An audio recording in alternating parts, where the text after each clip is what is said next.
Welcome back to 101 East, in conversation today with the newly elected Member of Parliament for Permatang Pau, Datuk Sri Anwar Ibrahim. Thanks for staying with us.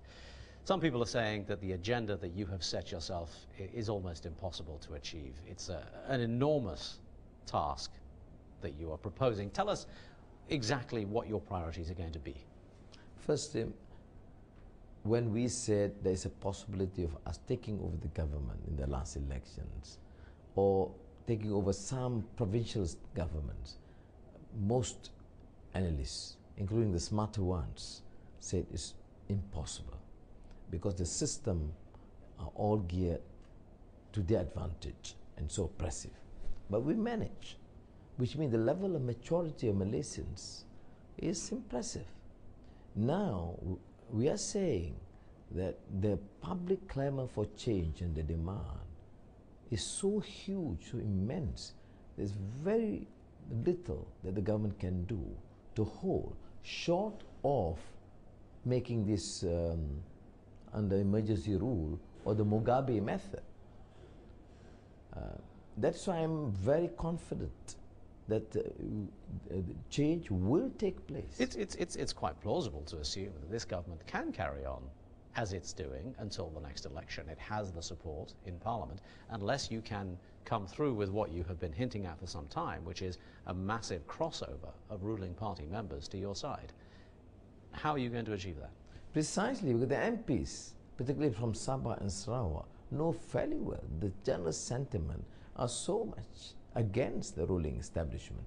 They become so racist in their overtones. They have been, the economy has been sluggish, without any direction. Corruption is endemic, and they have used what they promised have not been delivered, including the institution of the judiciary. Of course, but can you tell me specifically and exactly the number of people who you are going to tempt away and when this will happen? Because you've set yourself a very ambitious deadline. This is a major strategy. If I say the number and the names, they will get people and just the number will do.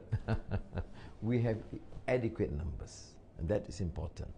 I think we should go across that simple majority. It is important that that this is achieved for the country. And you're confident that change will come by September the 16th, at which point you will become Prime Minister? By September the 16th, we're expected to have some major dramatic change in this country. And following that, of course, the person who commands the majority of the House will be asked to become the Prime Minister. How do you see the future of the current Prime Minister? Well, he's sliding on like a Titanic after the accident. It's just waiting to sink.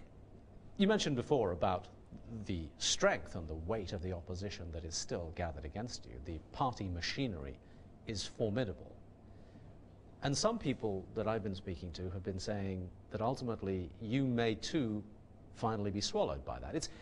Consensus building is the heart of politics, and unless you take into account the other opinion, it's going to be very tough for you. To what extent do you think you're going to have to modify what you've been saying to take account of the other party? I wouldn't deny the fact that in the spirit of coalition and building consensus, you make some adjustments.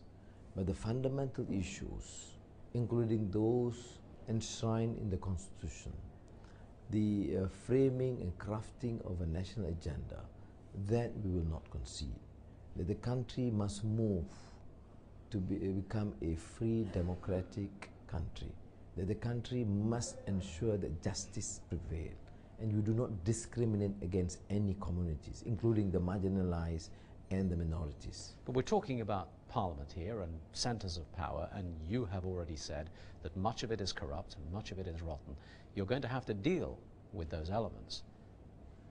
In doing so, you might have to make deals with those elements. How would you balance the priorities? Well, I don't know whether we have to make a deal. Look, say assuming we take over, what do we do with the judiciary?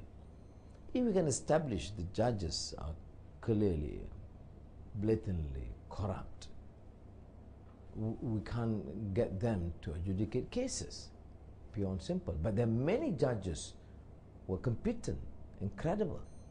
I'm not suggesting the system that applies to everyone. The police, let us take the police force, which is one of the most unprofessional and corrupt system here. Okay, minus the few, I mean the rest, there are many. Very professional. But can you tell us specifically how you plan to weed out the bad from the good, particularly in the judiciary? What specific measures do you think you can take that will gain the support of the rest of Parliament? Our coalition, the Pakatan Rakyat, the opposition, have made some specific recommendations. Judicial Commission of looking at the role and conduct of the judges. Where even cases we differ with them, it's not a problem. I mean, they can decide against us, but they cannot decide against the law and the constitution. I tell you, we have resources in Malaysia, among Malays, Chinese, Indians, Ibans, and Kadazs are enormous. We should choose the best among them, not the most rotten and corrupt among them. The coalition that you already have supporting your agenda seems fractured, or at least creaking a little bit. There are most definitely some agendas there that are in open conflict with each other, and they have come together just for the moment. How strongly do you feel that they will stay together to make a unified government? The moment, this is already 5 months, and they were working well. Well, there are some differences over minor issues or policies.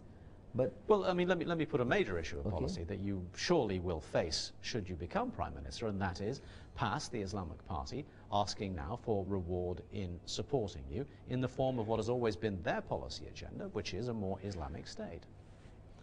They made very clear they are not asking for the formation of Islamic State.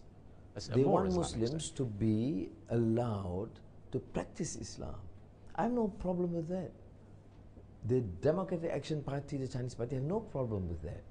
The problem is some specific issues over, say, apostasy or conversion, which we can deal with it through further deliberation, getting the law to be tightened and clear. I don't see that a problem at all. So you think you can align the Islamic demands of PAS and the secular demands of the DAP without causing a fracture in your party? There is tension, of course. I mean, we have Malays, Chinese, Indians, Hindus, Buddhists, Christians, and don't expect any tension, then life will be extremely dull in Malaysia. You expect some excitement, but it will not fracture. This is my important point. Some people say you should be careful what you wish for, because it's the one thing that the other party have always warned of, is that too much excitement on the racial scene in Malaysia could boil over into something that you don't want to see. How worried are you that removing the new economic policy, the racially focused economic policies that are in place, may cause the kind of friction that the BN has always worried of? The UMNO has called me pro-Chinese because of my call to dismantle the obsolete economic policy and move towards a reform agenda. Now, they have been proven wrong because large number of Malays want this change, because the new economic policy, we explained to them, is not against the Malays, it's on enriching the few. So, I mean, what you're saying is that you are committed to the removal of that policy. Can you tell us, is that your #1 priority? Well, together with governance against corruption, but it's tied to this economic policy, because you see billions have been met in the name of economic policy to enrich the few. I am for affirmative action based on need. The vast majority of Muslims need to be given the support, education, economic opportunities, but based on need. And you can reconcile the racial divisions while taking away the economic preferentiality that exists? Yes, because the Malaysian economic agenda would be more beneficial to the marginalized and the poor, and the majority of the Malays come under that category. You are, in a way, breaking some new ground here. The 50 years of Malaysia as a nation state, almost 51 years now, has been under the dominance of one ideology, if you like, one consensus politics. Removing that will cause a certain amount of uncertainty, won't it? No uncertainties. We should not underestimate the wisdom of the masses. within the confines of the law, respecting different religions and cultures, you can actually exploit this to the betterment of Malaysians. No Chinese or Indian generally even dispute the fact that Islam is the religion of the Federation, or Malay is the official language of this country. And we want Malays and Muslims not to dispute the fact that the mushrooming of other religions and languages should be promoted. There we're going to have to leave it. Thank you very much indeed. Thank you.